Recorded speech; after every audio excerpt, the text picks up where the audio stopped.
Eh bien, écoutez, je vous propose qu'on commence ce webinaire de l'ARB, donc qui va parler des financements, en faveur de la biodiversité en Occitanie en 2025, puisqu'on en a fait un l'année dernière, mais les financements ont évolué. C'est pourquoi on vous propose un nouveau webinaire cette année.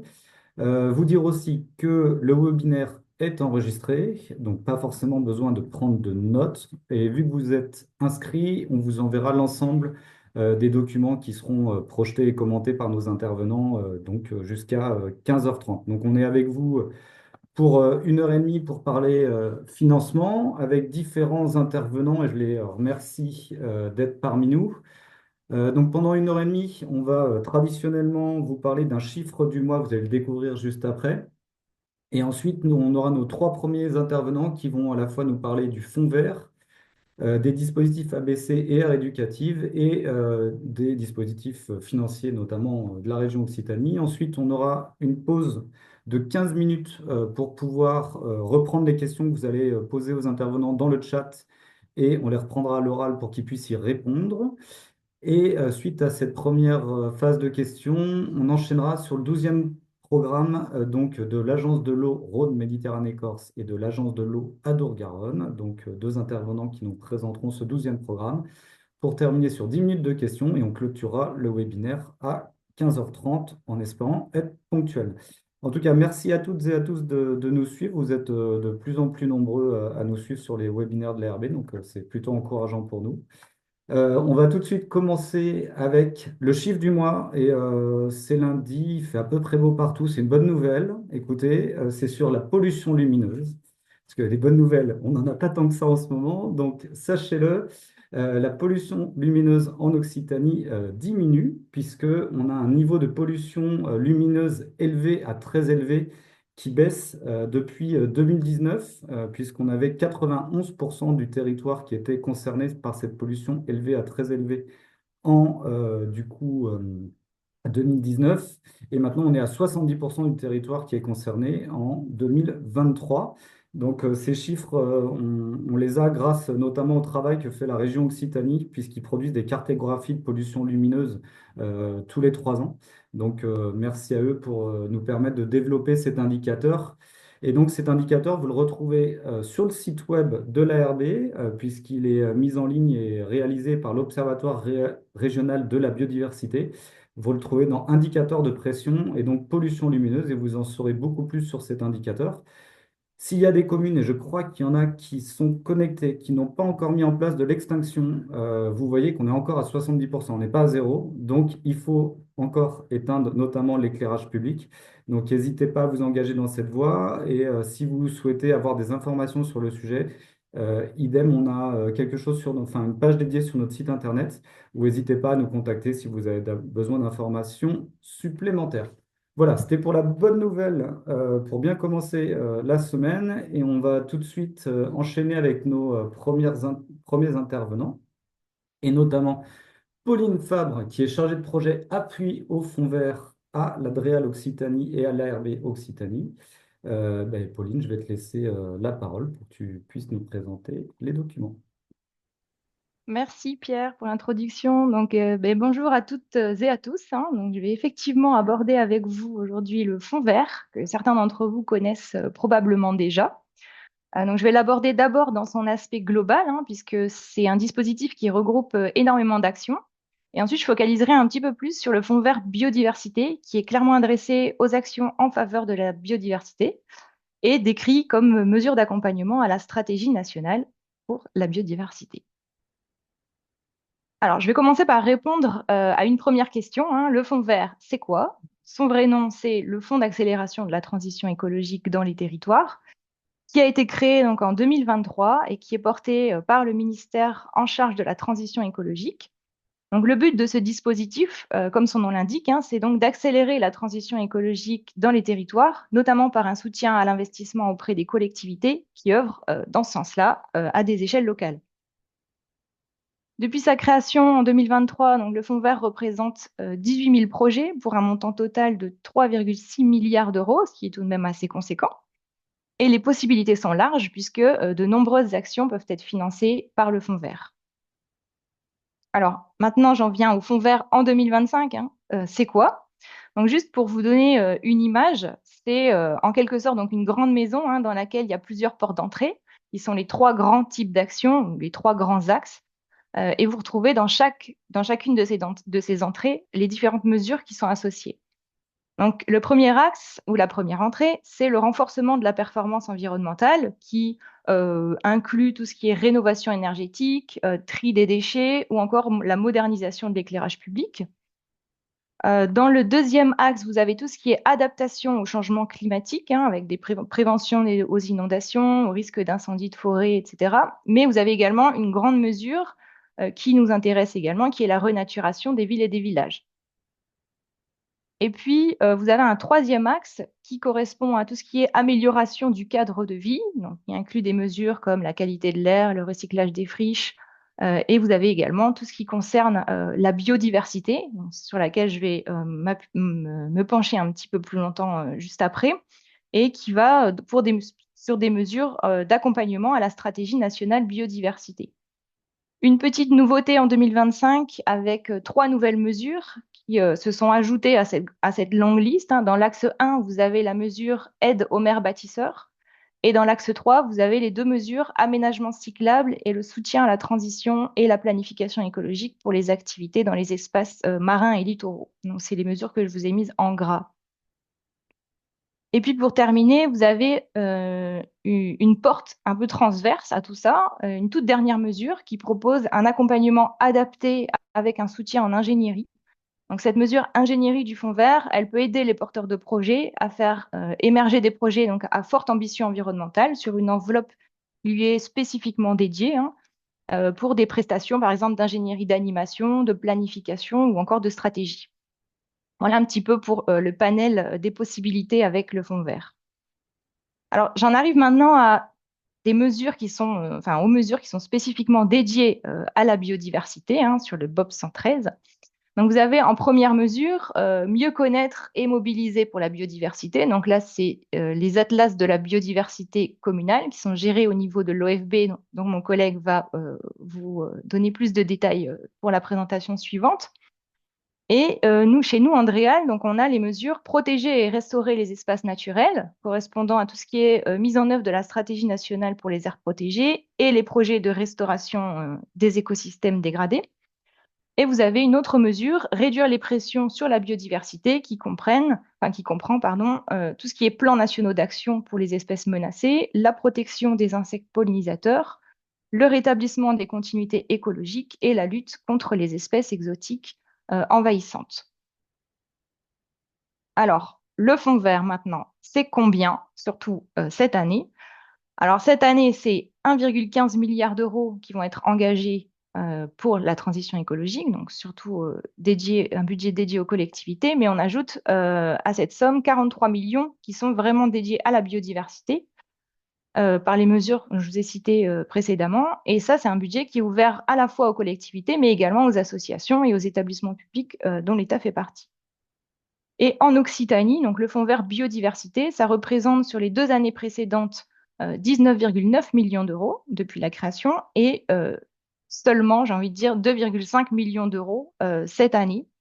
Donc vous voyez qu'on est vraiment sur une réduction nette du budget fonds vert biodiv, hein, qui est liée évidemment au contexte de restrictions budgétaires actuelles et qui se répercute malheureusement sur l'ensemble des structures publiques, hein.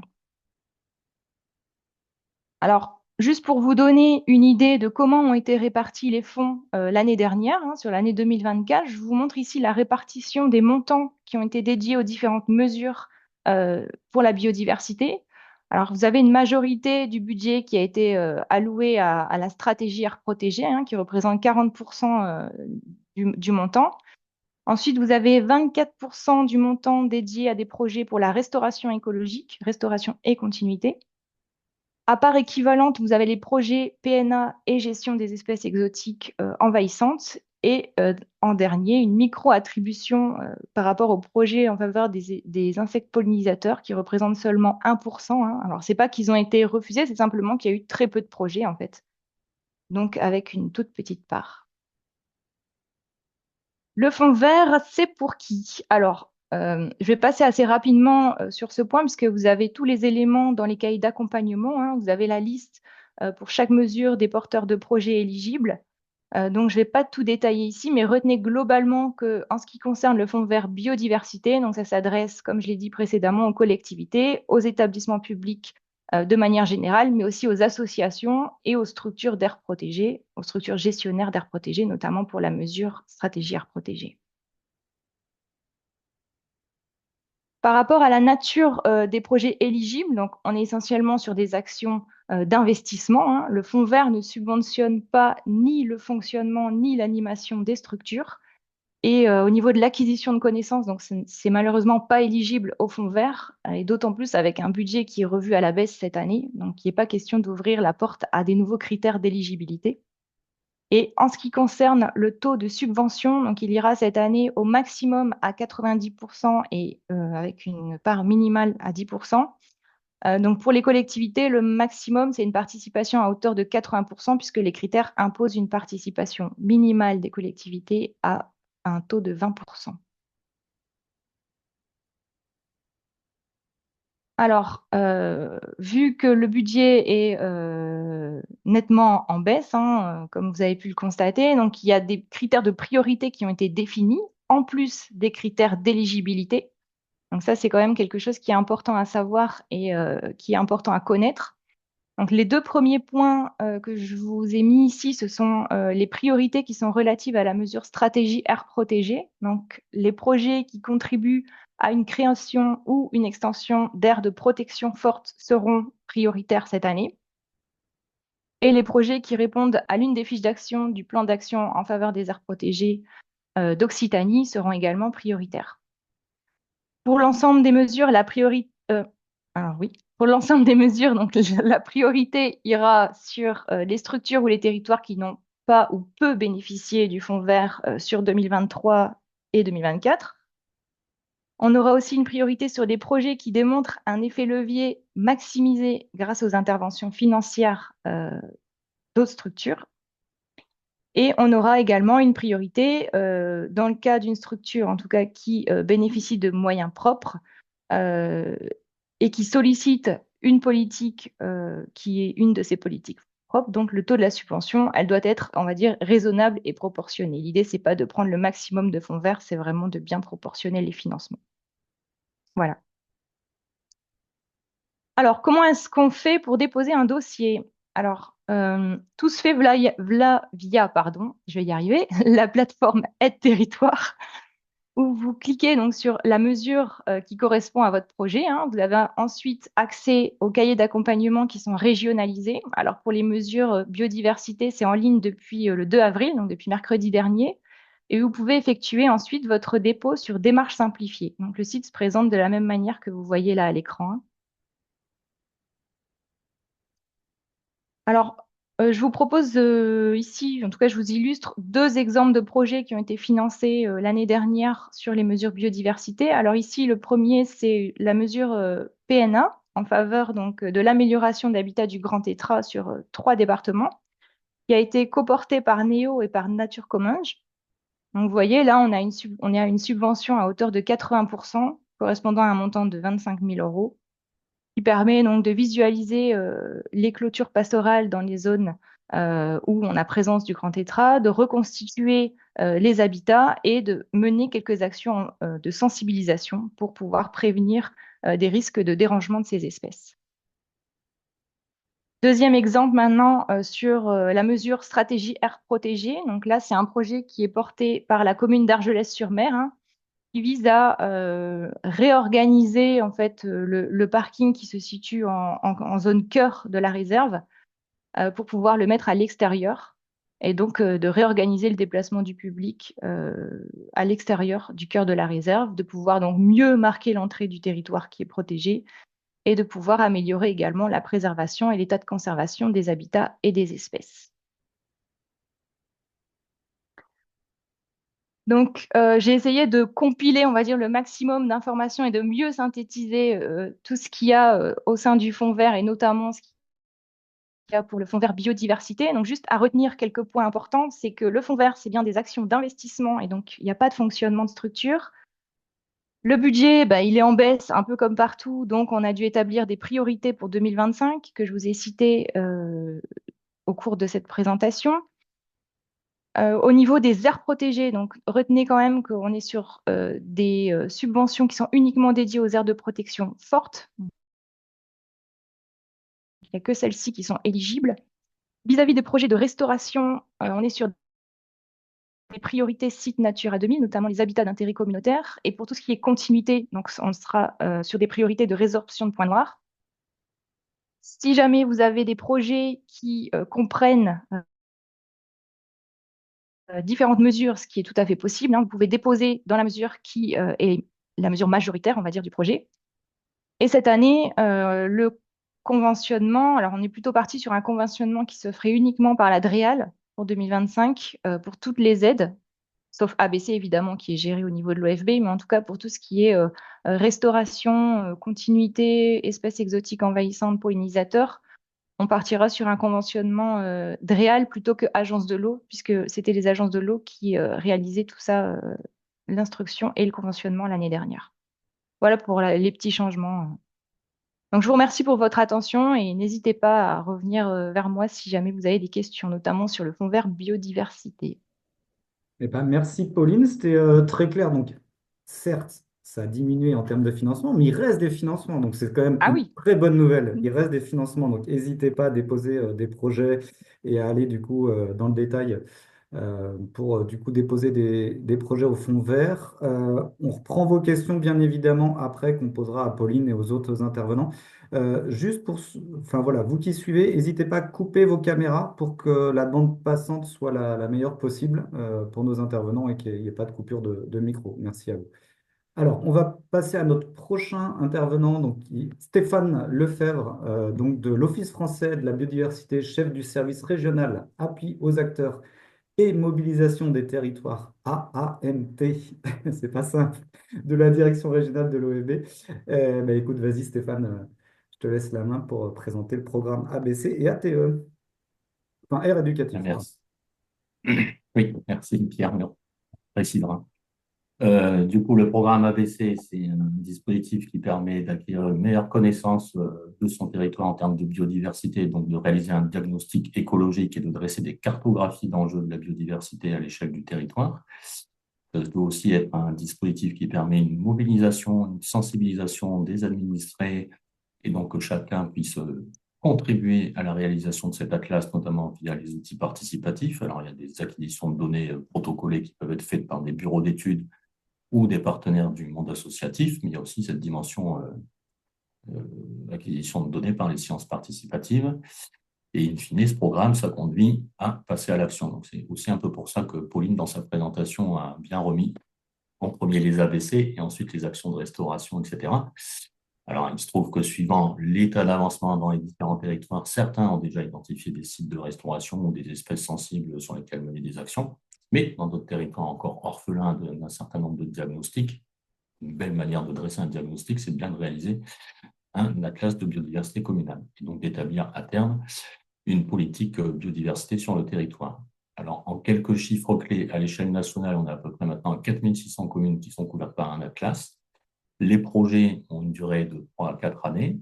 Les porteurs de projets, qui reviendrai sur une diapo suivante, ce sont les communes et les intercommunalités. Il y a un soutien financier donc, via l'OFB, qui a lui le fonds vert aussi, qui est venu alimenter le fonds propre de l'Office qui permet de soutenir les ABC. Donc cette année, le budget total sera de 8 millions d'euros. Un projet, notamment à l'échelle interco, on peut aller jusqu'à 250 000 euros. Et les projets sont soutenus de l'ordre de 80%. Donc, il y a aussi 20% d'autofinancement qui est attendu. Donc, ce que je disais, qu'il y a des partenariats possibles. Ça peut être des prestations avec les bureaux d'études ou avec le tissu associatif. La diapo suivante, s'il te plaît. Alors, faire un ABC, c'est donc réaliser un diagnostic écologique qui soit solide, c'est permettre d'établir à terme une stratégie locale pour la biodiversité. Hein. Pauline parlait de la stratégie nationale biodiversité. En Occitanie, comme vous le savez, pour la plupart peut-être d'entre vous en visio, il y a une stratégie régionale de la biodiversité. Et donc, les ABC, ça peut conduire à mettre en place une stratégie locale de la biodiversité, donc en miroir de tout ça. Et donc, se rapprocher au plus près des besoins des territoires. Ça a vocation aussi à permettre d'identifier les trames vertes et bleues, les milieux à restaurer. Ça peut conduire aussi, dans la politique du zéro artificialisation nette, à faire de la sobriété foncière, à identifier des secteurs à éviter d'aménager. Donc, ça peut être très en lien avec les outils de planification de type SCOT et PLU. Ça permet aussi de favoriser le dialogue local, puisqu'on essaie d'entraîner les administrés, les concitoyens, et donc tout ce qui est le travail autour de l'acceptabilité sociétale des changements de gestion de nos environnements. Ça peut permettre aussi de penser au développement des énergies renouvelables. Il faut bien trouver aussi des alternatives aux problématiques de réchauffement climatique, mais pour autant, il ne faut pas continuer d'induire des développements d'énergie qui pèsent sur la biodiversité. Donc, il faut bien que tout ça, ça dialogue ensemble pour concilier les deux. Et puis, ça permet aussi de porter un regard d'émerveillement, j'allais dire, sur la biodiversité ordinaire, puisque la biodiversité, elle est visible par chacun d'entre nous juste à travers nos fenêtres, et encore mieux en étant dehors et en se promenant dans la nature. Et donc, tout ça, ça fait permettre de faire émerger des jolis projets de territoire qui puissent être partagés largement. Alors, en termes d'objectifs, c'est pareil, on a la stratégie nationale 2030 qui fixe qu'on ait 10% des intercos qui soient en écriture ou en révision de leur programme SCOT ou PLUI, qui se soient engagés dans un ABC au préalable. Et donc ça permet d'anticiper l'intégration de la biodiversité dans les projets d'aménagement dès la planification territoriale. Il insiste un petit peu sur le dès la planification territoriale, puisqu'en écho du webinaire, pour ceux qui ne l'ont pas vu, mais qui pourront le revoir sur planification et PLUI de l'ARB, on a vu l'intérêt de pouvoir anticiper l'évitement de la doctrine ERC dès ces phases amont d'aménagement du territoire. Sinon, le E, généralement, on oublie de le faire et on fait de la réduction et de la compensation, ce qui n'est pas une simple affaire en soi. Et ça permet aussi de contribuer finalement ces ABC, mais sans se substituer aux études environnementales qui, elles, sont réglementairement attendues dans les démarches de SCOT et PLU. Ça permet quand même d'avoir un travail en amont, les ABC, de commencer à cerner les enjeux du territoire avant de rentrer plus finement dans ces études environnementales, et donc quelque part de quand même contribuer au coût induit par ces études environnementales plus précises. La pause suivante. Donc là, je vous ai mis des liens sur la campagne 2025, alors des liens pour retrouver tous les cahiers d'accompagnement sur les atlas de biodiversité communale. Ça passe également par la plateforme Aide Territoire et ensuite démarche simplifiée. Donc, comme le disait Pauline, toutes les rubriques techniques pouvant vous aider à construire vos projets sont accessibles sur les plateformes. Je rappelle juste les plafonds d'aide, que c'est ouvert Hexagone et Outre-mer. Je ne sais pas si peut-être parmi vous, il y a quelques personnes d'Outre-mer. Je ne sais pas si les webinaires de la RD Occitanie commencent à rayonner Outre-mer, on verra. Les projets, c'est 36 à 48 mois. Juste vous signaler que c'est ouvert sur la plateforme Aide Territoire. Il y aura 2 vagues de relève des projets. Donc, les premiers projets, il faut les déposer avant le 21 avril. Ça se rapproche. Et la seconde vague sera le 15 juin. Les projets seront ensuite examinés en mai et en juillet. Et après, il faut à peu près 3 mois de délai d'instruction pour contractualiser avec les lauréats, donc contractualiser entre l'OFB et les lauréats. Et je vous ai mis le contact de ma collègue dans mon service, Delphine Young, qui suit le déploiement du dispositif pour l'ADR sur le périmètre Occitanie. Un autre dispositif, là, on a plutôt parlé ABC, dispositif qui s'adresse aux décideurs en poste. Et on va dire qu'il y a un besoin aussi dans l'évolution des changements de société de sensibiliser les futurs décideurs, sans pour autant faire reposer sur eux la responsabilité des changements. D'abord que nous, on change avec nos décisions pour leur faciliter et leur laisser un monde un peu plus enthousiasmant que celui qu'on est en train de leur préparer. Donc, on a un dispositif qui est en partenariat OFB Éducation nationale. Il est né en 2012 aux îles Marquises. En fait, il y avait une mission de l'Agence marine des aires protégées avec des scientifiques. Il se trouve que l'école a pu accéder à cette mission, que les enfants se sont interrogés sur la belle biodiversité qui s'exprimait, mais les quelques bouts de plastique qui quand même commençaient à poser quelques difficultés à cette biodiversité. Et de fil en aiguille, ils se sont demandé comment ils pouvaient devenir acteurs de cette problématique. Et donc, ça a donné lieu, je vous fais très court le résumé, à la naissance de ce dispositif Aire éducative. En 2016-2017, c'est revenu en métropole 8 sites pilotes. Et vous voyez, en 2022-2023, on avait à peu près 1000 aires éducatives sur le territoire. Et donc, ce que disait Pierre, ATE, Au préalable, c'est parce qu'il y a des aires terrestres éducatives pour le thé et des AME, des aires marines éducatives pour les milieux marins. Diapositive suivante.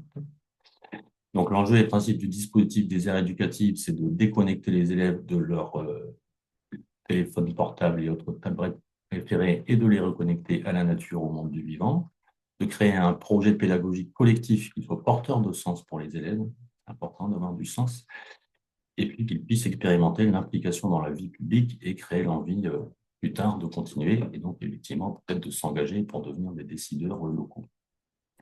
L'idée, c'est qu'ils choisissent une zone où implanter leur aire éducative et qu'elle soit hors de l'enceinte scolaire. Alors, hors de l'enceinte scolaire, tant qu'à faire, que ce soit à proximité de l'école, hein, c'est pas la peine de remettre du CO2 en prenant le bus. Donc, on choisit aussi plutôt de cheminer à pied et qu'il y ait une appropriation à la fois des enjeux naturels et sociétaux, alors notamment des liens avec la municipalité, le conseil municipal, les gestionnaires de milieux qui peuvent intervenir sur le territoire, la découverte de différents métiers qui peuvent être en lien avec l'ère éducative. Et donc, l'idée à terme, c'est bien de les amener aussi à s'éveiller à tout ce qui est enjeu de préserver leur territoire.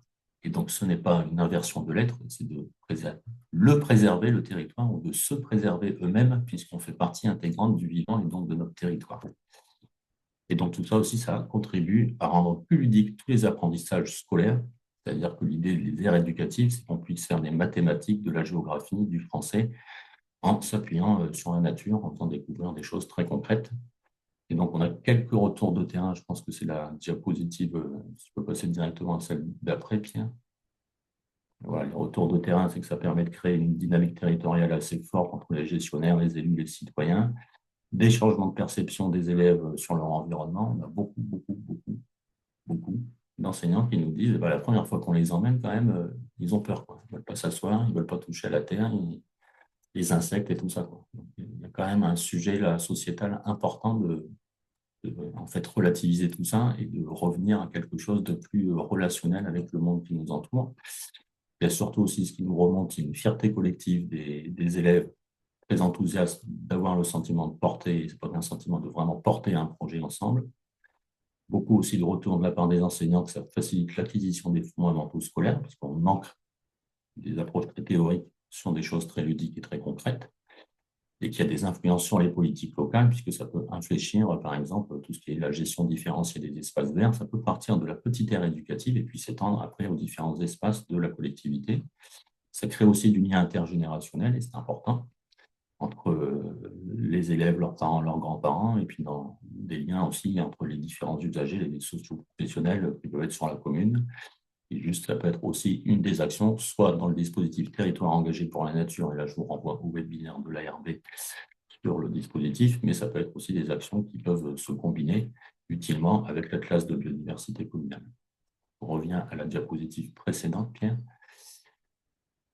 Une animation qui ne se fait pas en emboîtement d'échelle. Il y a un comité de pilotage national OFB Éducation nationale. Il y a une cellule qui produit des ressources pour tous les porteurs de projets de manière à les aider, les outiller, les équiper pour entrer dans le dispositif. Cette animation au niveau national, elle est dupliquée, on va dire, au niveau régional. Donc, on a un groupe régional des aires éducatives qui regroupe l'OFB, les deux académies et d'autres partenaires pour tout ce qui est la validation des inscriptions dans le dispositif, mais aussi pour les financements qui lui sont dédiés de la part de l'OFB. Et aussi les actions de communication autour du dispositif. Et comme on a un certain nombre d'aires éducatives en Occitanie, on n'est pas loin des 180 maintenant, il y a une mission qui a été confiée au Graines Occitanie, donc qui regroupe toutes les structures EEDD en Occitanie, pour animer cette communauté d'aires éducatives. Peut-être un petit focus que je n'ai pas dit jusqu'à présent, c'est que les élèves sont au cœur de la démarche, et pour la démarche, ils sont accompagnés par leur enseignant et par une structure accompagnatrice qui vient du monde associatif, éducation à l'environnement. Diapo suivante et suivante. Campagne de financement 2004-2025, pardon.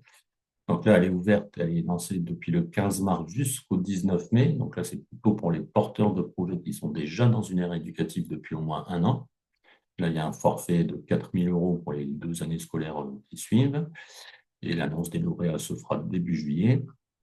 La campagne de financement pour les nouveaux projets, ceux qui rentreront à la rentrée scolaire 25-26, elle sera ouverte le 1er juin et jusqu'au 3 octobre. Là, c'est 5 000 € pour les 2 années scolaires. On aide un peu plus les nouveaux que ceux qui sont déjà, entre guillemets, en routine dans le dispositif. Et ces demandes de financement, alors il y a une double démarche à faire. Pour les nouveaux, il faut aller sur Sagae pour s'inscrire, entrer dans le dispositif. Et pour les demandes de financement, qu'on soit nouveau ou ancien, tout se passe via la trousse à projet. Donc, vous avez mis le lien. La trousse à projet, c'est un groupement d'intérêt public qui est piloté par l'Éducation nationale. Des contacts régionaux pour terminer. Donc, le GREN Occitanie, donc c'est Morgane Keraro, qui est la porte d'entrée pour les porteurs de projets. Et plutôt côté tissu EEDD. Et après, côté académie, vous avez deux contacts, deux adresses mail génériques sur les académies, mais je vous rassure, il y a des personnes derrière.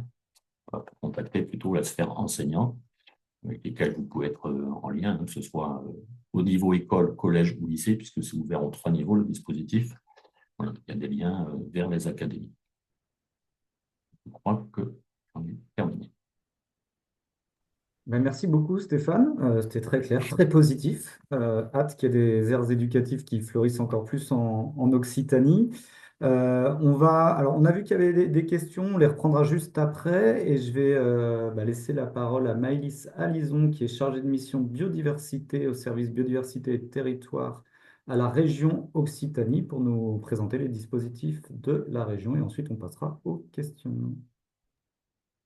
Bonjour à toutes et tous. Oui, en matière de financement, les dispositifs de la région, donc il y en a 6 plus 3, et ils s'inscrivent dans le cadre de la stratégie régionale pour la biodiversité d'Occitanie que Stéphane citait, puisque cette stratégie, elle est collective. L'objectif, c'est que voilà, c'est de nous donner un fil rouge à tous pour avancer dans le même sens, et l'idée étant que chacun se saisisse de la stratégie et voilà, avec ses compétences et ses moyens pour contribuer à la mettre en œuvre. Parmi les façons dont la région s'est engagée pour contribuer à cette stratégie régionale pour la biodiversité, pardon, il y a le levier financier. Et donc à ce titre, donc on a 6 dispositifs, donc un sur l'amélioration des connaissances, un sur la préservation-restauration de la biodiversité à l'échelle régionale, un sur la préservation-restauration des trames vertes et bleues et noires à l'échelle locale, un sur la gestion des sites du Conservatoire du littoral, donc un sur la préservation et la plantation d'arbres et de haies champêtres, et le dernier sur le soutien au centre de soins à la faune sauvage. Et donc à ces 6 dispositifs un peu généraux, s'ajoutent 3 dispositifs plus spécifiques dédiés à la mise en œuvre de compétences régionales réglementaires sur la question des réserves naturelles régionales, sur les sites Natura 2000 et sur les parcs naturels régionaux. Et donc là, je vous propose de faire, je vais faire un focus sur 2 dispositifs qui sont ceux qui sont le plus ouverts à un large public, et après je balayerai les autres dans une diapositive un peu commune. Donc le premier dispositif sur lequel je voulais faire un focus, c'est donc le dispositif de préservation-restauration des trames vertes, bleues et noires à l'échelle locale, qui a pour objectif de faire émerger et de soutenir des actions donc, opérationnelles de préservation-restauration des trames vertes, bleues et noires, donc des continuités écologiques, à l'échelle d'un territoire plutôt intercommunal. L'objectif, c'est que ces actions, elles soient pas isolées ou ponctuelles, mais qu'elles s'inscrivent bien dans une vision globale, orientée et priorisée à l'échelle du territoire, et donc qu'elles se basent sur un diagnostic des continuités écologiques du territoire, et un programme d'action donc basé sur ce diagnostic, qui soit pluriannuel et structuré. Donc les porteurs de projets éligibles, donc c'est des EPCI et syndicats mixtes prioritairement. Les communes restent éligibles, mais pour des projets très ambitieux. Et il est possible de porter le projet en embarquant des partenaires associatifs, établissements publics, SIC et SCOP. Les actions éligibles, donc c'est les études préalables pour élaborer le diagnostic, le programme d'action, l'animation pour embarquer l'ensemble des acteurs du territoire dans la démarche et les travaux d'investissement liés aux actions opérationnelles elles-mêmes. Donc c'est un taux d'intervention région plus FEDER, donc de 80% maximum. Là actuellement, c'est vraiment on oriente vraiment plutôt les projets vers le FEDER, donc Fonds européen de développement régional. Et c'est le bon moment cette année, milieu d'année, pour poser des projets. Il ne faut pas hésiter à nous solliciter si vous le souhaitez, pour qu'on vous accompagne, d'une part pour identifier si vos projets ils sont plutôt dans les clous de ce qui est éligible, et puis pour vous aider sur le montage, puisqu'il y a un certain nombre de critères assez spécifiques que vous trouverez sur les liens qui sont en bas de ma diapo. Le deuxième dispositif sur lequel je voulais faire un focus, c'est donc le soutien à la plantation-restauration d'arbres et champêtres, enfin, du maintien aussi. Donc l'objectif, c'est de faire émerger et soutenir des actions, que ce soit des actions donc, de création, de restauration, de protection des arbres et des champêtres. Et donc pour ce dispositif, on passe par les associations départementales pour l'arbre et la haie. Donc il y en a une par département en Occitanie. Et donc c'est ces associations-là qui vont sensibiliser, former, mobiliser, outiller, accompagner les acteurs du territoire, donc que ce soit des agriculteurs, des collectivités, des citoyens, des lycées, des associations, des entreprises, et donc les accompagner notamment dans les projets de plantation, mais il y a aussi tout un travail de mobilisation et de création d'outils global.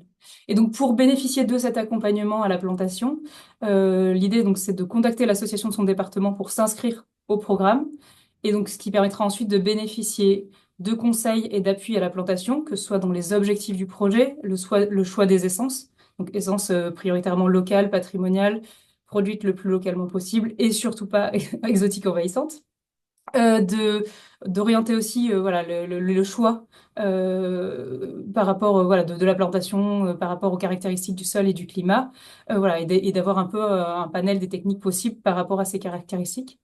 L'association va mettre aussi à disposition des plants d'arbres d'essence locale, le paillage, les protections nécessaires, et puis il y a un suivi, un accompagnement à l'entretien durant les 3 ans pour s'assurer que la plantation fonctionne bien et que l'arbre voilà, s'implante bien et soit réellement voilà, dans une bonne voie suite à cette plantation-là. Et donc, voilà, les associations, elles sont financées à hauteur de 30% pour ce travail-là. Et les travaux eux-mêmes de plantation restent à la charge du planteur, même si des chantiers participatifs restent possibles. Enfin, voilà, il peut y avoir un appui à l'organisation de chantiers participatifs quand il y a des cas de grosses plantations. Et donc, toutes les infos et notamment le contact des associations départementales pour s'inscrire au programme, donc c'est via le lien du plan arbre qui est en bas de page. Et donc, ça s'inscrit dans le cadre effectivement du plan arbre et carbone vivant porté par la région. Et donc les 4 autres dispositifs, donc il y en a deux, les deux premiers, donc sur l'amélioration des connaissances de la biodiversité régionale et la préservation et restauration de la biodiversité à l'échelle régionale. Donc c'est vraiment des projets qui sont, enfin c'est un soutien qui est ciblé sur des opérations ou des programmes d'action de portée et d'intérêt régional. Donc vraiment voilà, des projets d'ampleur et portés à l'échelle de toute la région, qui répondent aux priorités de la stratégie régionale pour la biodiversité, et notamment sur les questions de milieu, de continuité écologique, de réduction des pressions de manière un peu globale. Et vraiment, voilà, le contexte actuel fait qu'on priorise le financement de la région sur du cofinancement à des programmes structurants déjà soutenus par des fonds européens, notamment FEDER. Et par contre, ces programmes-là, du coup, ils permettent notamment, dans le cadre de ces programmes, les structures qui les portent vont réaliser de l'accompagnement dans les territoires, ce qui peut permettre de faire émerger ou d'accompagner des projets locaux. On a donc les dispositifs de gestion des réserves naturelles régionales et de gestion des sites du Conservatoire du littoral qui sont vraiment ciblés sur le soutien aux gestionnaires de ces aires protégées fortes voilà, pour les accompagner dans la préservation de ces réservoirs de biodiversité. Et le soutien au centre de soins à la faune sauvage qui vise à soutenir pour le coup le fonctionnement annuel des centres de soins à la faune sauvage portés par des associations dans la mesure où ceux-ci sont dûment habilités puisque c'est des activités qui sont strictement réglementées et contrôlées par les services de l'État. Et donc ce dernier dispositif, il s'inscrit dans le cadre du plan nature en Occitanie évidemment, qui vise à rapprocher les citoyens de la nature. Donc il y a une dizaine d'actions dont celle-ci, puisque les centres de soins à la faune sauvage sont porteurs de beaucoup de travail de médiation sur les bons gestes à adopter face à la nature sauvage. Et j'en ai fini. Eh ben, merci Maïlis pour la présentation de ces différents dispositifs. On va passer maintenant aux questions. Du coup, je vais inviter Pauline et Stéphane à allumer leur caméra puisqu'on a quand même pas mal de questions qui sont arrivées dans le chat. Si vous en avez d'autres, n'hésitez pas à les poser dès maintenant. Alors, il y a mon collègue Yves Bousquet aussi qui va m'aider à relayer les questions si jamais je les vois pas toutes. Peut-être commencer par toi, Maïlis. Il y a une question concernant le programme de la région sur les trames vertes et bleues. Pour être bien sûr que les 60% de financement, c'est pour les travaux et 80% pour les études préalables. Est-ce que tu confirmes que c'est bien ça? Ou il y a Oui, c'est bien ça. D'accord, ok. Donc, et donc, études préalables, animation aussi, qui va avec le projet. Donc, ça, c'est Ok. 80%. Merci pour la réponse. Alors, une suivante, je pense pour Stéphane. Concernant donc les financements, est-ce que la structure d'éducation à l'environnement est en fait, est-ce que c'est gratuit l'accompagnement par ces structures ou ça fait partie des financements, les 4 000 ou 5 000 € que tu as présentés, c'est aussi pour payer ces structures pour accompagner les aires éducatives? Je ne sais pas si je suis très clair. Oui, j'ai eu la question, donc je pense qu'il y a une sous-question à Ouais. l'intérieur. Donc, par rapport aux enveloppes financières, c'est essentiellement effectivement pour rémunérer la structure accompagnatrice, plutôt une association spécialisée en éducation, environnement et développement durable, en particulier pour la première année, puisque c'est la mise en œuvre du projet. Donc, la première année, il peut y avoir des petits coûts de l'enveloppe qui soient à destination d'acquisition d'un peu de matériel et ou du transport si vraiment on ne peut pas faire autrement, mais pas du transport pour à chaque fois aller sur l'air, mais ça peut être du Mhm. transport pour rencontrer une autre aire éducative. Il y a un voyage d'études, mais on va dire que 90% du budget, il faut qu'il soit réservé pour le financement de la structure accompagnatrice. Les enseignants, eux, s'étant pris en charge par le temps qu'ils dédient voilà, via leur profession. Et après, par rapport à quelles structures peuvent accompagner les enseignants, j'allais dire au niveau départemental, c'était un peu ça le sens de la question. Pourquoi pas des équipes de la cellule, on va dire, éducation environnement du conseil départemental? Pourquoi pas sur un ENS? Mais ce qu'il faut quand même, c'est que les élèves aient le choix entre plusieurs espaces, et non pas qu'on les dirige directement vers l'ENS. Et après, encore faut-il que l'ENS soit à proximité de l'établissement, quoi. D'accord. Donc, Donc, moyennant ça, c'est les enfants qui font le choix par rapport à plusieurs secteurs qui leur sont présentés. ouais. Je comprends. Alors évidemment, ils peuvent être force de proposition de lieu, Ouais, et c'est plutôt l'équipe qui les accompagne, donc l'enseignant de la structure EDD, qui repère au préalable 2, 3 d'accord. sites. C'est là aussi que les collectivités peuvent avoir un rôle à jouer, soit au niveau départemental ENS, soit collectivité locale sur de l'espace public dans la commune, pour donner un accès, aller à cet endroit-là, jouer un rôle de facilitateur, quoi. On peut le faire sur du parcellaire privé, mais voilà, Oui, moins il faut que ce facile. soit vu à l'avance. OK. Merci Stéphane pour ces réponses à deux questions. Donc c'est magnifique.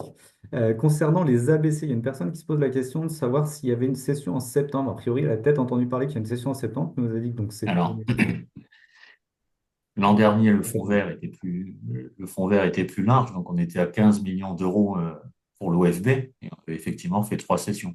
Cette année, on est à 8 millions d'euros à l'échelle nationale, donc on n'a fait que 2 sessions. Voilà, s'il y a un reliquat de budget, pourquoi pas une troisième, mais pour l'instant, je pense qu'il n'y aura pas de reliquat de budget. Et donc, par rapport aux chiffres qu'a indiqué Pauline tout à l'heure, ça me permet d'ajouter qu'aux 2,5 millions d'euros fonds vert propres aux lignes gérées par l'Adréal, on rajoute à peu près 10% des 8 millions en Occitanie sur les ABC, donc 800 000 euros. OK, merci. C'est très clair. Donc plus il y aura de sessions, plus il y aura d'argent. Si j'ai bien compris. Plus il y aura d'argent, plus il y aura de sessions. On a hâte qu'il y ait 10 sessions dans l'année, du coup. Voilà. Alors ensuite, ce sera plutôt pour Pauline les questions. Après, je vois qu'il y en a d'autres qui arrivent.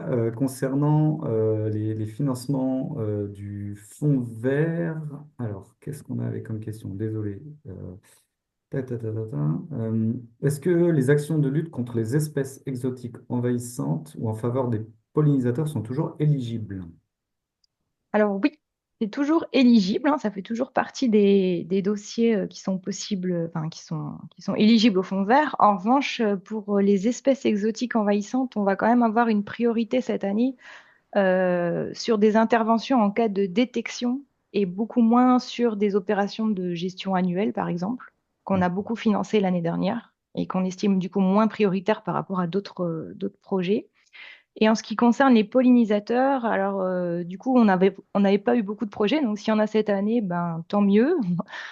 Après, ça aurait été mieux qu'ils arrivent quand on avait plus d'argent, mais on va toujours bien sûr les regarder et savoir si, s'ils sont, s'ils sont bien. Ok, bon, merci pour ta réponse. Une autre question de Françoise Nobel de l'AREMIP qui nous demande, enfin te demande plus particulièrement, si le fonds vert peut intervenir en cofinancement avec des financements agences de l'eau, régions ou FEDER. Est-ce que c'est possible? Ah oui, c'est un grand oui. C'est Et un c'est bon. vivement encouragé, voilà. On encourage évidemment les cofinancements. Parce que c'est pour maximiser l'effet levier justement du fonds vert qui sera une priorité cette année. Ok, Voilà. Alors, est-ce que tu pourrais préciser qui est éligible en site Natura 2000 par rapport aux zones de protection forte? Alors ça, c'était par rapport au projet de restauration écologique. Oui, C'était juste. exactement. Alors il y avait déjà une priorité normalement donnée là-dessus, mais en gros, s'il y a un projet de restauration, il sera prioritaire s'il se situe en zone Natura 2000 que s'il ne l'est pas. Et pour les projets de continuité écologique, on sera plutôt une priorité sur tout ce qui concerne la résorption des points noirs. D'accord. OK. Une autre question, est-ce que l'Agence de l'eau est-elle toujours co-instructeur de certaines actions du Fonds vert? Alors, oui, oui, jusqu'à l'année dernière, donc l'Agence de l'eau était même l'instructeur principal hein, des mesures restauration, continuité, espèces exotiques envahissantes et pollinisateurs. Et là, cette année, bah, vu le faible montant qu'on a, tout n'est pas finalisé, mais pour l'instant, on part plutôt sur une instruction, enfin une co-instruction DREAL Agence de l'eau et un conventionnement DREAL plutôt. OK. Mais oui, les agences de l'eau sont toujours là. Après, au niveau des dépôts de dossiers, c'est vrai que quand ça concerne les milieux aquatiques, je vous invite à d'abord déposer, voire vérifier l'éligibilité des projets, d'abord auprès des agences de l'eau et voir au niveau des taux de financement ce qui est possible, et ensuite déposer au fond vert. Donc, pour les agences de l'eau, vous attendez encore 2 minutes et ensuite on passera au 12e programme, donc un peu de teasing. Toujours une question pour toi, Pauline, et après je demanderai à Yves il y a d'autres questions, je vois qu'il y en a qui sont arrivées. Pour financer du temps d'ingénierie via le fonds vert, comment est-ce qu'on peut faire? Ah bah alors là, du coup, c'est la mesure transversale hein, d'ingénierie D'accord. du fonds vert. Donc, c'est pas quelque chose qui est instruit en DREAL, c'est pas sur le fonds vert biodiversité. Mhm. Et enfin, à ma connaissance, c'est une mesure qui est instruite au niveau départemental, possiblement en préfecture. Donc après, à voir au niveau des cahiers d'accompagnement si les éléments peuvent, enfin, si vous pouvez trouver plus d'éléments au niveau de ce fonds-là. Ce qu'il y a, c'est qu'avec le fonds vert, il y a tellement de mesures qu'on est un peu, au niveau des services instructeurs, tout est dispatché un petit peu Mhm. dans différentes structures et on ne connaît pas toutes les modalités de chacune de ces mesures, malheureusement, mais voilà. En tout cas, c'est possible par rapport Mais à... c'est possible avec la mesure ingénierie fond vert, ouais. Quelqu'un vous répondra, il n'y a pas de souci. Une question pour la région par rapport au dispositif qui était le premier affiché de mémoire. Sur l'acquisition des connaissances, est-ce qu'il est encore temps de déposer une demande de financement pour l'année 2025 ou est-ce que c'est trop tard? Alors non, donc c'est quelqu'un qui connaît bien le dispositif, effectivement, c'était 31 mars 2025. Après, on n'a pas beaucoup communiqué autour de ce dispositif qui est très peu doté cette année. Voilà, donc c'est aussi la raison pour laquelle peut-être voilà, vous l'avez pas vu passer. Et donc non, trop tard pour cette année, sauf éventuel cofinancement de programmes européens qui auraient un calendrier différent, puisque dans ce cas-là, on essaye de s'adapter. Voilà. Ok, merci Maëlys.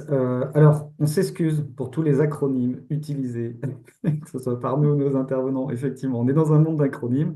Donc, on parle de TVBN, trame verte, bleue et noire, de PCI, de thème territoire engagé pour la nature, de SCOT, schéma de cohérence territoriale.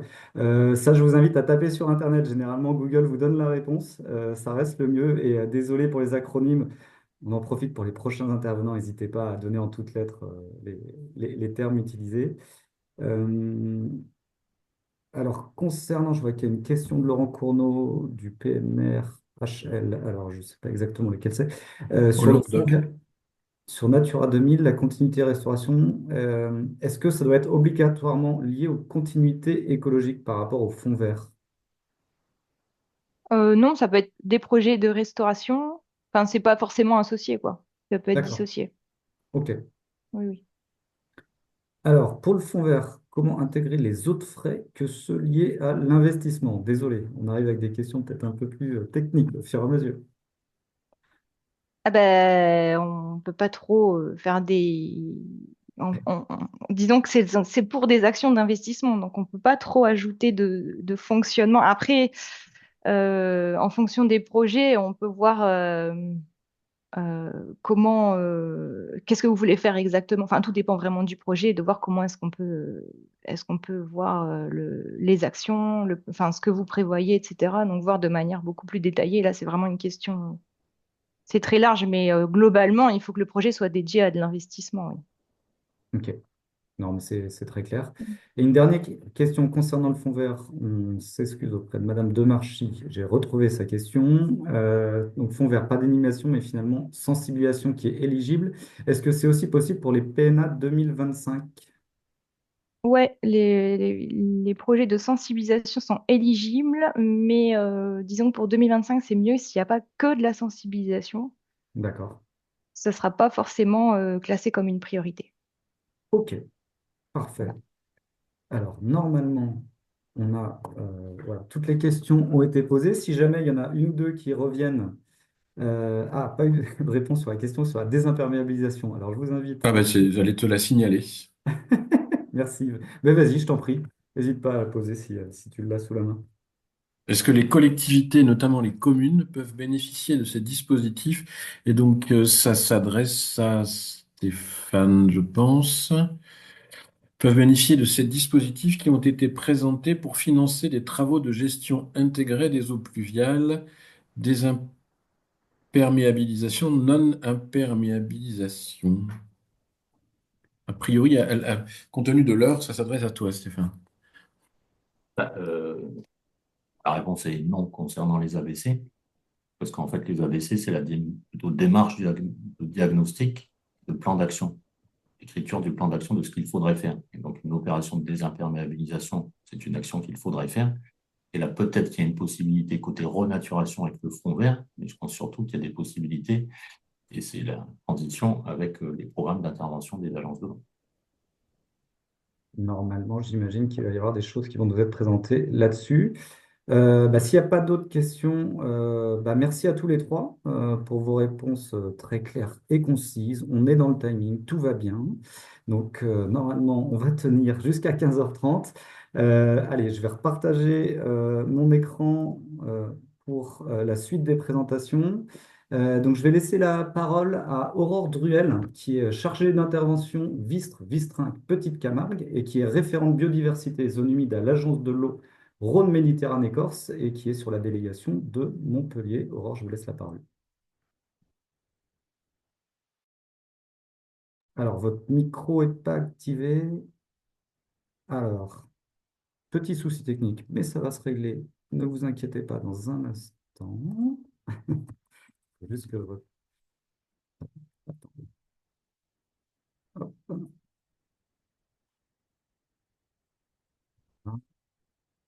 Est-ce que ça fonctionne? Ah, ça a l'air de Eh fonctionner. ben, c'est super. Merci Pierre. Désolé pour ce souci. C'est pas grave. Donc bonjour à tous, je vais vous présenter le 12e programme de l'Agence de l'eau Rhône-Méditerranée-Corse. Une première diapo pour remettre un peu de contexte dans le 12e programme. Donc l'objectif c'est de sauver l'eau, hein, parce que sans l'eau, ben, il n'y a pas de vie. Donc le lien entre eau et biodiversité, voilà, il est important. On a besoin d'économiser l'eau, de l'épargner, de la préserver. C'est un axe fort du 12e programme, vous le verrez. L'état de la biodiversité est très préoccupant, donc les moyens mis dans le 12e programme sont à la hauteur des enjeux. La dimension changement climatique nous pousse encore à se préoccuper à la fois de la gestion de l'eau, mais aussi des écosystèmes et donc de la biodiversité. Et les défis doivent être relevés collectivement, donc l'État et ses opérateurs, dont l'Agence de l'eau, accompagnent chaque acteur dans cette démarche. On peut passer à la suivante. Vous dire que ça fait 60 ans que les agences de l'eau se mobilisent sur le sujet de l'eau. Il y a eu 11 programmes d'intervention. Depuis le 1er janvier dernier, on est passé au 12e programme. Voilà, et les objectifs sont encore très importants, hein. On a un peu moins de la moitié des cours d'eau qui sont en bon état écologique. Donc voilà, les défis sont face à nous. On peut passer peut-être à la diapo suivante. Le constat, plusieurs chiffres sont alarmants, hein. L'estimation des débits dans les études prospectives nous montre qu'on aura des diminutions importantes des débits des cours d'eau d'ici 2050. Donc, d'où la nécessité d'économiser l'eau et de la préserver et de préserver tous les milieux et les milieux naturels qui contribuent voilà, à la gestion de l'eau et à la biodiversité. On a quand même 66% des zones humides qui ont été détruites en un siècle. Donc, Donc, voilà, il faut œuvrer largement sur ce sujet et l'érosion de la biodiversité, sans surprise, une diminution importante des espèces animales et végétales. Et donc, ce 12e programme a pour objectif de renforcer les aides en matière de biodiversité. Vous allez le voir dans les diapos suivantes. Avec donc il y a 4 grands enjeux dans le programme: l'adaptation des territoires au changement climatique, l'atteinte du bon état des eaux, hein, qui a toujours été l'objectif porté par les agences de l'eau, la solidarité entre les territoires, notamment pour les territoires ruraux qui ont souvent moins de moyens pour œuvrer dans ce domaine, et un axe fort qui jusqu'à présent était peut-être moins affirmé, mais la reconquête de la biodiversité est affichée comme un axe fort du 12e programme de l'agence de l'eau RMC, Rhône Méditerranée Corse, pour ne pas faire de sigle. L'ampleur du programme, donc il faut savoir que à peu près, on instruit à peu près 4000 opérations par an, et que dans le 12e programme, on souhaite soutenir au maximum les opérations qui permettront d'assurer la sobriété des usages, donc les économies d'eau, hein, voilà, pour tous les acteurs. Donc voilà, résorber les fuites, mieux partager l'eau, c'est vraiment un aspect important qui permettra d'économiser l'eau et du coup de préserver les milieux, hein. Un axe fort, c'est favoriser les dynamiques naturelles des milieux et de reconquérir la biodiversité, je le disais tout à l'heure, hein, ces milieux qui assurent des fonctions, donc dont on a besoin, donc c'est important. L'amélioration de la qualité de l'eau, qui est du coup intimement liée aussi à la préservation de la biodiversité.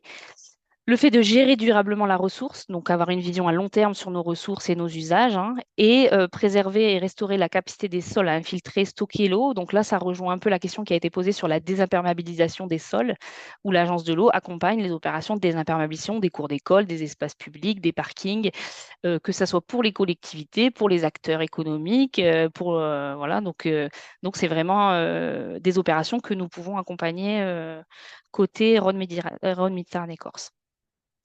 Vous dire que l'intensité du programme, eh bien, ça peut aller jusqu'à 80% de financement des projets, hein, donc à peu près 50% d'aide pour la majorité des opérations. Le programme prévoit un taux d'aide majoré pour des opérations euh, spécifiques ou bien en zone rurale, puisqu'on considère que le programme vise aussi à faire de la solidarité entre les territoires, et un taux de 80% pour les actions les plus ambitieuses, notamment de restauration et de préservation des milieux. Donc, par ce montant, enfin en tout cas par ce pourcentage, on voit bien que la préservation, enfin la restauration des milieux et la reconquête de la biodiversité était vraiment un enjeu fort du 12e programme. Vous dire que sur l'aspect vraiment euh, euh, restauration et préservation, il y a 4 grands items. Le premier, donc restaurer les milieux aquatiques et humides dégradés. Le deuxième, qui vise à préserver les milieux aquatiques et humides en bon état, c'est un sujet sur lequel l'Agence de l'eau n'accompagnait pas jusqu'à présent, hein. Jusqu'au 11e programme, on n'accompagnait pas la préservation. Donc vous allez voir qu'aujourd'hui, le 12e programme prévoit des aides en la matière. Le volet reconquête de la biodiversité sur les milieux aquatiques ou attenants, donc sous forme d'aide classique, alors que jusqu'à présent, nous fonctionnons par appel à projet. Donc aujourd'hui, ça sera sous forme d'aide classique tout au long de l'année. Et le fait de soutenir des stratégies d'action territoriale pour la préservation des milieux de manière générale. Alors, du coup, j'entre un peu plus dans le détail du type d'aides qui sont possibles, hein. Donc, les actions éligibles, ça peut être la restauration des milieux, donc par exemple des cours d'eau, hein, donc la morphologie, la restauration des connexions des différents compartiments. Donc, ça peut se matérialiser par le fait d'aider des études préalables, l'assistance à maîtrise d'ouvrage, hein, je précise le sigle, la démarche de concertation qui est souvent nécessaire pour ce type de projet, pour associer voilà, les différents riverains, les différentes parties prenantes, les différents usagers. On peut accompagner la maîtrise foncière, les travaux. Et ce que l'on aide également systématiquement, c'est le suivi de l'efficacité des travaux, hein, sur le long terme, mais également l'ajustement post-travaux, parce que parfois, il y a besoin de revenir et de réajuster les choses pour donner un coup de pouce supplémentaire au milieu en matière de restauration. Et ce que l'on accompagne aussi, c'est la communication autour des projets. Donc, sur ce type de travaux, on peut aller jusqu'à 80% de taux de financement pour des opérations les plus ambitieuses sur le territoire. Un autre type d'action, c'est la restauration des zones humides dont les fonctions sont dégradées, hein. Donc là aussi, c'est sur l'ensemble du territoire RMC où on peut accompagner à la fois les plans de gestion de la zone humide, les études préalables, l'assistance à maîtrise d'ouvrage, de façon similaire la maîtrise foncière et les travaux, et également le suivi post-travaux, les ajustements et la communication. Donc ça, c'est ce type d'action que l'on peut accompagner. Euh, Ensuite, on peut accompagner la restauration de la continuité écologique, donc sur des ouvrages qui ont été identifiés, hein, comme faisant obstacle à la continuité. Donc là aussi, que ce soit les études préalables ou toute l'ingénierie nécessaire au projet, les travaux et le suivi de l'efficacité. Donc là, on peut aller jusqu'à 80% d'aide du projet pour un effacement d'ouvrage et 50% pour un équipement. Donc pour la réalisation d'un ouvrage de franchissement, on ira jusqu'à 50%, mais par contre, pour l'effacement de l'ouvrage, on pourra aller jusqu'à 80%. Et un autre volet sur lequel on peut aussi accompagner les porteurs de projets, c'est la lutte contre les espèces invasives, euh, donc espèces exotiques envahissantes aussi, hein, appelées comme ça. Là, on pourra accompagner à la fois les stratégies d'action à une échelle donnée, mais aussi les travaux d'arrachage, de destruction, le suivi. Et ça, on peut l'accompagner uniquement sur les espèces qui ont été listées comme voilà, une liste établie des espèces prioritaires sur lesquelles l'agence peut intervenir à l'échelle RMC. Donc là, on peut accompagner jusqu'à 50%. Le deuxième volet dont je vous parlais, c'est la préservation. Pardon. La préservation, donc c'est une action sur laquelle jusqu'à présent, on n'intervenait pas, on n'avait pas les moyens d'intervenir. Donc l'objectif, c'est vraiment de trouver les moyens de préserver, donc de supprimer complètement les pressions qui s'exercent sur le milieu, hein. Et donc, ces actions, elles peuvent se matérialiser par parfois la nécessité de faire des études préalables, un diagnostic, un plan de gestion, forcément, des démarches de concertation. Ça peut être des travaux de mise en défense, par exemple. Il peut y avoir de la maîtrise foncière, donc à la fois de l'acquisition foncière, mais pas forcément de l'acquisition foncière. Ça peut être aussi sous la forme d'une ORE. On accompagne aussi la communication et la sensibilisation liées au projet et le suivi de l'efficacité. Et ce type d'action, donc on peut l'accompagner jusqu'à 80% du montant du projet et uniquement sur des milieux qui ont été identifiés, soit dans un plan de gestion stratégique zone humide, donc PGSZH, hein, donc souvent c'est les EPTB qui portent ce type de démarche, donc qui sont identifiés dans un document cadre, soit parce qu'on est en réservoir biologique, soit parce qu'il y a une étude EBF qui démontre que la nécessité de préserver cette parcelle pour supprimer les pressions qui s'exercent sur elle, ou s'il y a une stratégie foncière qui a été partagée et validée de façon collégiale. Donc ça, c'est pour le volet préservation. Ensuite, on a un volet reconquête de la biodiversité, donc plutôt sous l'angle de restauration de la trame turquoise. Donc la trame turquoise, c'est l'ensemble des espaces qui sont nécessaires aux espèces inféodées au milieu aquatique. Et là, le type d'action possible, il y a par exemple la création de mares, la mise en place de haies, la mise en place d'écoducs, de la mise en défense. Ça peut être de la lutte contre la pollution lumineuse au sein de la trame bleue. Voilà, donc là, il y a un champ d'action qui s'ouvre pour les porteurs de projets qui œuvrent sur le territoire. On peut financer à la fois des études de définition de la trame turquoise, hein, de se dire sur quelle espèce on va se focaliser et quel est son périmètre, le périmètre dont elle a besoin pour réaliser tout son cycle de vie. Ça peut être des diagnostics et des études préalables aux travaux, des démarches de concertation. Forcément, on finance les travaux qui auront été démontrés par ces études préalables, la maîtrise foncière, les marathons de la biodiversité, qui est un dispositif un peu spécifique de plantation de haies et de mise en place de mares qui peuvent ensuite obtenir le label, la marque marathon de la biodiversité. La communication et la sensibilisation liées aux différents projets, l'efficacité, le suivi de l'efficacité et l'animation en lien avec ces projets. Et vous dire aussi qu'un préalable, c'est que les projets doivent porter sur des zones où on a considéré que les fonctions hydrologiques, elles sont déjà en bon état ou restaurées. Donc, c'est-à-dire que si on est sur une zone humide, on va déjà se poser la question d'un point de vue hydraulique, est-ce que les actions nécessaires, elles ont déjà été mises en place? Et ensuite, quelles sont les actions trame turquoise qui peuvent en plus donner ce coup de pouce en termes d'habitat et en termes d'espèces? Autre action éligible, là, c'est plutôt la stratégie territoriale. Donc, c'est vraiment de se poser les questions à une échelle globale et sur du long terme, hein. Donc, ça peut être des études intégrées à l'échelle du bassin versant, donc une étude de l'espace de bon fonctionnement des cours d'eau ou des zones humides, la mise en place d'une stratégie foncière pour préserver ou restaurer les milieux, une stratégie en termes de continuité écologique. Ça peut être aussi des études qui portent sur les effets du changement climatique sur des milieux sur un périmètre donné. Donc ce type d'études, on peut également l'accompagner. Des études qui visent à analyser les zones refuges, hein, pour les espèces inféodées au milieu aquatique, mais aussi des études qui visent à faire de la prospective sur l'évolution des débits et de voir quel type d'action ensuite il serait nécessaire de mettre en place en termes de partage de l'eau et en termes de réduction des usages parfois. On peut aussi accompagner des études sur la dimension territoriale, donc à la fois l'aspect sociologique ou socio-économique.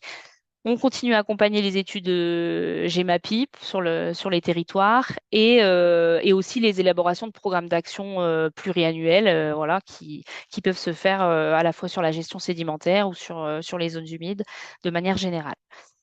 Voilà. Et sur les espèces exotiques envahissantes, un point spécifique, on accompagne aussi l'élaboration de stratégies d'action à hauteur de 50%, et pour les autres études, c'est plutôt 80%. Voilà, vous dire que l'ensemble des aides du programme, elles sont regroupées sur le site de l'agence, hein.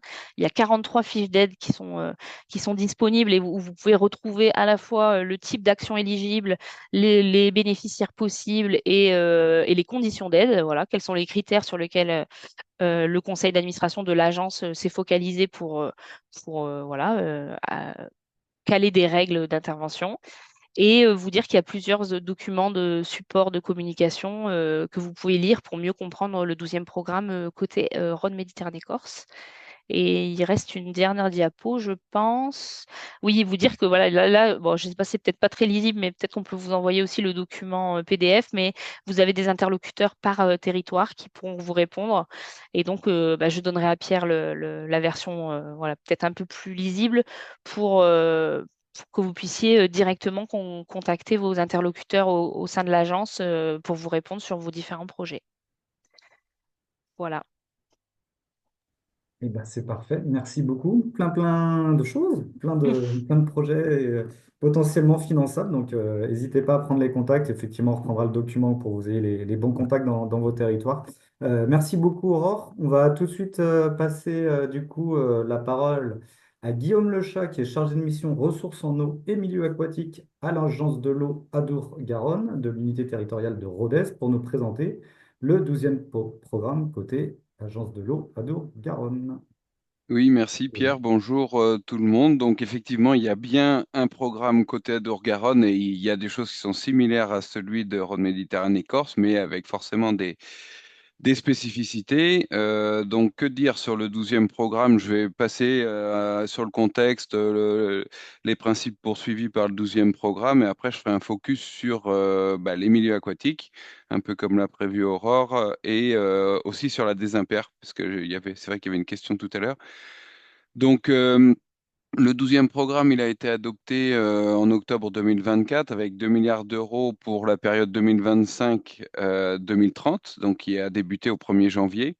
Donc, on a les quatre axes, hein, bon, qui reprennent des éléments forcément de Rhône Méditerranée Corse, accompagner le développement des politiques de l'eau dans le territoire. Donc là, c'est vraiment pour axer sur la gouvernance qu'on essaie de pousser sur les bassins versants, équilibrer les équilibres entre ressources et besoins, notamment au niveau de la sobriété. Bon, là, on essaie d'avoir des mix de solutions parce qu'une solution, c'est jamais la bonne réponse. Et il y a toujours la préservation et la restauration des milieux aquatiques et de leur biodiversité. C'est vrai que nous, on allait sur la biodiversité auparavant et sur la préservation des milieux qui étaient déjà en bon état. Mais voilà, après, ça, c'est des politiques qu'on mène un peu différemment, mais peut-être avec des taux moins élevés d'un bassin à l'autre en fonction des enveloppes qu'on a. Et évidemment, protéger la qualité de l'eau, ce qui est un peu le fondement des agences de l'eau depuis leur création. Alors, donc les grands principes. Évidemment, le changement climatique, donc ça, comme sur l'autre agence, c'est le principe fondateur de toutes nos aides. Il faut vraiment avoir appréhendé ces perspectives où on envisage d'avoir plus de 73% du programme qui est destiné à l'adaptation. Et pour ce faire, bah, le budget a été dopé sur ce 12e programme avec plus 80 millions par an, ce qui porte de 250 millions par an au 11e programme à 330 chaque année. Donc, une priorisation sur les enjeux du bassin avec des approches qui sont plutôt préventives, contrairement aux curatifs on avait plus peut-être accompagné jusqu'à maintenant. Les solutions fondées sur la nature, donc là aussi, SFN, c'est le raccourci. Évidemment, la qualité de l'eau potable, toujours pour sécuriser l'approvisionnement et une gestion quantitative et de la sobriété et de la transition agroécologique. Donc ça, c'est encore plus vrai depuis 2022 où on s'est rendu compte vraiment qu'il y avait une nécessité d'aller travailler sur l'approche quantitative sur un bassin à Dour-Garonne qui est très sensible à ça. Donc, on l'a mis en place et il y a la recherche d'efficacité où dans ce 12e programme, on essaie vraiment d'afficher des logiques de résultats pour orienter vraiment les opérations. Donc, renforcer la solidarité, que ce soit urbain, rural, amont, aval, et de l'ingénierie financière, donc notamment pour essayer de mettre en place des tarifications sur des nouveaux modèles économiques, par exemple, en mobilisant différentes possibilités financières, que ce soit en avance, en prêt à long terme, via la Banque des territoires, par exemple. L'adaptation de la gouvernance à l'échelle des territoires, donc il y a la gestion des milieux aquatiques et la prévention pardon, des inondations. Bon, même si la compétence eau potable est plus obligatoire pour 2026, l'agent doit toujours avoir une réflexion pour mener cette compétence à la bonne échelle. Renforcement de la sensibilisation, toutes les communications de formation et recherche une équité au niveau des redevances, puisque auparavant on avait les collectivités qui étaient très sollicitées, enfin, notamment les consommateurs. Donc là, progressivement, on essaie de rééquilibrer en augmentant peu à peu la part agricole, notamment. Donc sur la diapo suivante, donc là c'est pour illustrer hein, les évolutions. On voit que sur 4 thématiques principalement, il y a eu des grosses augmentations sur la réduction des pollutions agricoles, sur la gestion quantitative notamment, où il y a vraiment un gros enjeu sur le bassin d'Our-Garonne. Au niveau de la restauration de la gestion des milieux aquatiques aussi, on passe de 45 à plus 57 millions par an, ce qui est important, et également la gestion territoriale. Donc sur la diapositive suivante, merci. Là, j'ai essayé de faire un résumé des principaux enjeux du 12e programme. Donc bien évidemment, il y a le changement climatique, l'approche territoriale globale, c'est-à-dire qu'on essaye de croiser toutes les thématiques sur un territoire pour appréhender les pressions globalement au niveau de la protection de la ressource, de la recherche de sobriété, de la coordination. Le déploiement des solutions fondées sur la nature, donc on essaie de mettre en avant ce que la nature met à notre disposition pour gérer au mieux ses ressources et la recherche d'efficacité, comme ça a été dit tout à l'heure, avec l'affichage de résultats, vraiment des engagements pour orienter l'action. Donc le focus sur la restauration des milieux aquatiques. Donc pour faire simple, on a essayé de simplifier, hein, même si c'est toujours, on essaie toujours ça, mais donc on passe de 3 taux à 4. Non, l'inverse, si, de 3 taux à 4, pardon. 50, 70 et 80, avec notamment un renforcement important, puisqu'on peut financer jusqu'à 70% de l'animation territoriale et thématique, parce que sans animation, rien ne se fait sur les territoires, et c'est ça qui est important. Ensuite, une simplification sur la restauration de la continuité écologique avec des taux privilégiés pardon, sur les effacements et les opérations ambitieuses à hauteur de 80%. Donc, les autres actions, c'est vrai qu'Aurore a été plus précise que moi. Donc, moi, c'est la même chose, c'est les études, c'est la maîtrise d'œuvre, c'est les opérations, les travaux sur les milieux aquatiques et milieux riverains. Donc, une base de 50% du moment où on a des travaux qui sont considérés comme plus ambitieux, qui doivent être validés en interne à l'agence, on peut avoir des taux qui sont bonifiés. Pour la biodiversité, auparavant, on avait deux taux. La biodiversité plutôt classique, donc à 30%, et les PNA, plans nationaux d'action, à 50%. Maintenant, tout est à 50%. Et enfin, des actions comme la maîtrise foncière, les inventaires zones humides sont financés à 80%, puisque c'est une des actions nécessaires pour avoir des opérations globales, globalement. Donc sur la diapositive suivante, plutôt sur la désimpair justement. Donc les objectifs multiples à cette renaturation ou la désimperméabilisation, gestion intégrée des eaux pluviales. Donc c'est limiter les ruissellements pluvieux et favoriser l'infiltration là où elles tombent. Donc on essaie notamment de gérer les plus petites pluies qui représentent un volume conséquent, limiter les inondations puisqu'on favorise la perméabilité et on rend finalement la pollution un peu plus diffuse en évitant le ruissellement sur les surfaces, notamment perméables. Et bien sûr, en faisant ça, notamment en ville, on favorise la création d'îlots de fraîcheur et la préservation de la biodiversité qu'on dit ordinaire. Voilà. Le changement par rapport au 12e programme, c'est vrai qu'on a financé beaucoup de dossiers, notamment l'année dernière, sur la désimperméabilisation, la renaturation en ville, mais on s'apercevait que on pouvait avoir financé une désimperméabilisation de cours d'école, de parking sur une collectivité et qu'à côté de ça, il y avait des aménagements qui étaient plutôt très perméable ou un peu avec du tuyau et de l'imperméabilisation. Donc là, on cherche vraiment à avoir une approche globale, que ce soit sur les anciens projets ou les nouveaux, au niveau d'une collectivité ou d'une échelle collectivité qui gère la compétence gestion intégrée des eaux pluviales.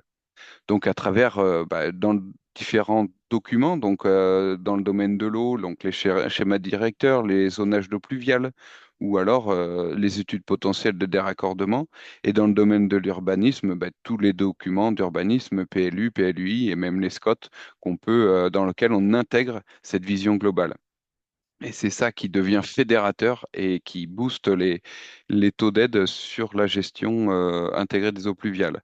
Donc, on a des taux de 50% pour les études, notamment, différentes études, schéma directeur, études de faisabilité technique. Et l'animation est portée à 70% quand on intervient à une échelle cohérente de plusieurs collectivités, et c'est ça qui donne un caractère plus ambitieux à la démarche. Bon, avec un cas particulier d'animation groupée auprès des privés, un taux de 50% sur un forfait de 400 euros par particulier.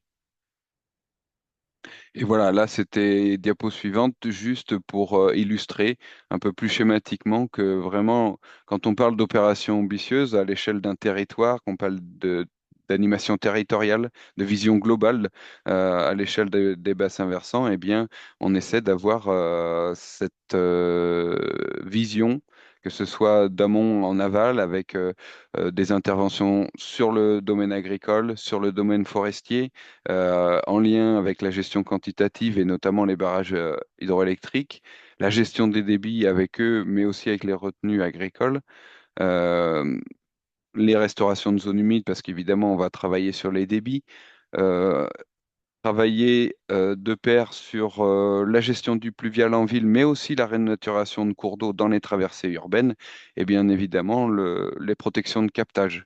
Et évidemment la mise en place de systèmes de traitement des eaux qui est toujours plus perfectionnée, parce que si on a moins de débit, il faut une qualité de rejet toujours moins dégradée.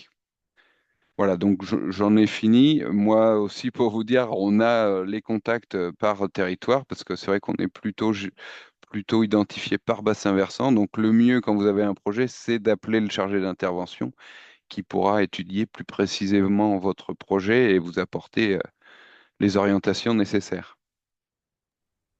Merci beaucoup, Guillaume. Donc, ce qu'on voit quand même, c'est que c'est plutôt positif du côté des deux agences de l'eau avec des financements qui sont globalement à la hausse, ce qui n'était pas forcément le cas de nos partenaires précédents. Donc, c'est quand même une bonne nouvelle. On va passer rapidement aux questions parce que je vois que le temps file, notamment pour tous les deux. Il y a une question pour savoir si on peut bénéficier de l'aide de deux agences de l'eau sur un même projet qui serait étendu sur les deux territoires d'intervention. Est-ce que c'est possible? Comment ça se passe? C'est peut-être pas la question la plus simple pour démarrer, mais... Non, ben, je vais commencer alors. Oui, mais ça arrive, oui, quand on a un territoire à cheval sur les deux agences de l'eau, on arrive à s'entendre pour, notamment au niveau de la région Occitanie, hein, qui est à cheval sur les deux agences, on arrive à communiquer et à bien définir nos règles d'éligibilité, d'un côté et de l'autre, des bassins. Voilà. Aurore, tu confirmes? Je confirme. Bon, impeccable. Tout se passera bien si vous êtes entre deux territoires, il n'y a aucun souci. Alors, je vais reprendre les questions dans l'ordre, pardon. Alors, dans le 12e programme, c'était plutôt pour l'Agence de l'eau Rhône-Méditerranée-Corse. Est-ce qu'il y a des interventions de prévues sur les réseaux de drainage, l'agrandissement des parcelles et notamment, plus globalement, sur le milieu agricole? Euh, Réseau de drainage, je ne sais pas ce qu'on entend par là, mais l'objectif souvent, c'est plutôt pour de la restauration de zones humides, c'est plutôt de combler des drains qui viendraient J'imagine que la question était un assécher peu... le sol. C'était Mais dans ce sens-là. Mais du coup, voilà, donc on accompagne le fait de combler un drain pour restaurer les fonctions de la zone humide. Ça, c'est voilà, c'est des choses que l'on fait. Ok. En milieu rural, on accompagne aussi le fait de renforcer les fonctions du sol, donc tous les aménagements paysagers, j'ai envie de dire, enfin voilà, des aménagements qui viendraient permettre au sol de garder l'eau dans le sol, donc une mise en place de haies, de fascines, de la topographie à l'échelle de la parcelle retravaillée pour pouvoir justement conserver l'eau de façon la plus optimale. Ça, c'est des opérations que l'on peut accompagner. C'est nouveau d'ailleurs dans le 12e programme D'accord. et vous dire que dans ce type de projet, il y a quand même une dimension expérimentale puisque les retours d'expérience sont relativement récents. Et donc, sur ce type de projet, on attendra une mise en place d'un dispositif qui nous permet vraiment de voir l'efficacité des outils ou des aménagements mis en place. Voilà, Donc, avec des indicateurs, une évaluation, j'imagine, c'est aussi. ça. C'est ça. D'accord. Ok, merci beaucoup. Alors, toujours concernant l'agence de l'eau RMC, Rhône-Méditerranée-Corse, pardon, je m'y mets aussi. Euh, Comment est défini le caractère ambitieux de l'opération? Parce que c'est vrai que dans certains moments, on disait, voilà, c'est en fonction du côté ambitieux de l'opération. Est-ce que on peut donner un peu Alors, d'objectivité à ça? ouais, alors le côté ambitieux, ça peut être de se focaliser sur des actions qui sont identifiées au sein du SDAGE et du PDM. Donc, dans le programme de mesure du SDAGE, il y a des masses d'eau qui ont été identifiées comme prioritaires, hein, avec des actions à conduire de façon prioritaire. Donc, déjà, si on est sur ce type d'endroit, et bien, du coup, on considérera et que l'on conduit voilà, une démarche qui vise vraiment à réduire la pression sur cette masse d'eau, et bien, on considérera déjà que le niveau d'ambition est important. Après, ça peut être la taille du projet, ça peut être parmi différents parmi différents scénarios, eh bien, on voit que le scénario retenu, c'est le plus ambitieux. D'accord. Voilà, c'est ce type d'éléments qui nous permettront de déterminer le niveau d'ambition. Ok, super, merci. Une question alors concernant les franchissements par rapport à la faune aquatique, peut-être préciser ce qu'on entend par franchissement, j'imagine passe à poisson, ce genre de choses. Oui, voilà, oui, un ouvrage de franchissement, oui, ça peut être une passe à poisson, ça peut être d'araser une partie du seuil ou de faire une échancrure pour voilà, le rendre franchissable de façon très très pratico-pratique, quoi. Voilà, ce Ok. type de choses. Par rapport au projet de dépollution proche des zones de nappe phréatique, est-ce qu'il y a des financements qui sont prévus pour ce genre de choses? Alors, je ne sais pas par quel biais ni par quelle technique. C'est Faucon Hamel qui nous pose la question de la commune de Plaisance du Touche. Ah, ça, c'est côté Adore-Garonne, mais Il y a des questions comme ça qui sont très difficiles à répondre quand on ne connaît pas vraiment le projet. Et comme l'a dit Pierre, si déjà on a vraiment un intérêt, enfin il y a forcément un intérêt à y aller, mais est-ce qu'on a la possibilité d'intervenir pour réduire la pollution? Bah, ça, peut-être qu'il faut enfin, d'abord commencer par un diagnostic pour identifier les zones à dépolluer, voir si le bénéfice en vaut le prix. Enfin, voilà, il y a toute cette D'accord. approche-là à avoir avant de débuter quelque chose, parce que là, vous dire si on le finance, c'est pas explicite dans nos délibérations, mais ça s'étudie. Mais vous le dire comme ça, je peux pas. Donc là, Je c'est une peux. prise de contact en direct, un échange Voilà, oui. pour préciser. Ok, merci Guillaume. Euh, alors, est-ce qu'il est possible de déposer des projets à partir de maintenant, à partir d'aujourd'hui? Est-ce que c'est possible? Alors, enfin, je pense que je peux répondre pour les deux. On a, en fait, nos aides peuvent être déposées toute l'année au fil de l'eau. En fait, c'est pas sous forme d'appel à projet, c'est on dépose et après on a un certain nombre de commissions par an. Et en fait, à chaque commission, les chargés d'intervention instruisent les dossiers, les présentent aux commissions. Donc des commissions un peu, nous on en a les plus grosses, donc supérieures à 500 150 000 euros d'aide. On en a trois ou quatre par an et à peu près la même chose pour les commissions inférieures à 150 000 euros d'aide. Ok. Et justement, bah, tant qu'on est sur du coup, les montants d'aide, euh, pour les aides donc, de l'Agence de l'eau Rhône-Méditerranée-Corse, quel budget minimal pour que le projet soit étudié? Est-ce qu'il y a des budgets mini? Alors j'imagine peut-être en fonction des sujets. On n'avait pas le temps de tout développer là, Alors, il y a un plancher qui est à 10 000 euros. d'accord. Donc, du coup, il faut plutôt essayer de soit faire des opérations groupées, voilà, soit essayer d'avoir une opération un peu plus d'ampleur. Ok. Comme pour Dour-Garonne, mais il y a juste une petite variable, c'est 10 000 euros de travaux. Après, pour les études, ça peut être inférieur. Ok, d'accord, bah, c'est très clair. Bah, écoutez, merci beaucoup pour vos réponses. On est à peu près dans le timing. Juste vous dire que vous pouvez retrouver tout ça. Alors, vous aurez forcément les contacts, comme l'a indiqué Aurore ou Guillaume, par rapport à vos référents locaux là, sur les deux agences de l'eau. Et vous précisez aussi que par rapport au financement, vous pouvez retrouver tous les financements sur la page internet de l'ARB Occitanie. Donc, c'est indiqué sur l'écran. Vous allez dans l'onglet Financer son projet. Vous cliquez dessus avec les dispositifs de financement. Et là, vous allez retrouver tous les financements qu'on vous a présentés aujourd'hui avec beaucoup plus de détails, des mises à jour, mais aussi des financements privés, notamment de fondations et autres. Et s'il y a des financements que vous connaissez et dont on n'aurait pas la connaissance, n'hésitez surtout pas à nous envoyer un mail à la boîte contact ARB Occitanie, puisque parfois, au niveau de la veille, on n'a pas tout qui nous arrive. Donc, n'hésitez pas à nous présenter ces éléments, qu'on puisse les mettre sur notre site internet. Voilà, écoutez, pour clôturer, vous dire que donc, vous pouvez retrouver toute notre actualité sur notre site internet ou par rapport aux réseaux sociaux, les différents webinaires et les autres supports qui sont enregistrés. Je pense notamment au Café Géniaux pour les gestionnaires d'espaces naturels que vous pourrez retrouver sur la chaîne YouTube de l'ARB. Donc pour l'instant, pas forcément de prochain webinaire de l'ARB prévu, sans doute un à l'automne, mais s'il y en a d'autres entre-temps, bien évidemment, on vous informera par mail. Donc écoutez, merci surtout, un grand merci à nos intervenants pour voilà, toutes ces interventions très précises, notamment aussi vos réponses. Le fait aussi de dire qu'il y a du budget pour financer la biodiversité en Occitanie, donc ça c'est très bonne nouvelle. N'hésitez pas à déposer vos dossiers dès maintenant. Et on vous dit surtout à très bientôt et puis bonne fin de journée. Au revoir.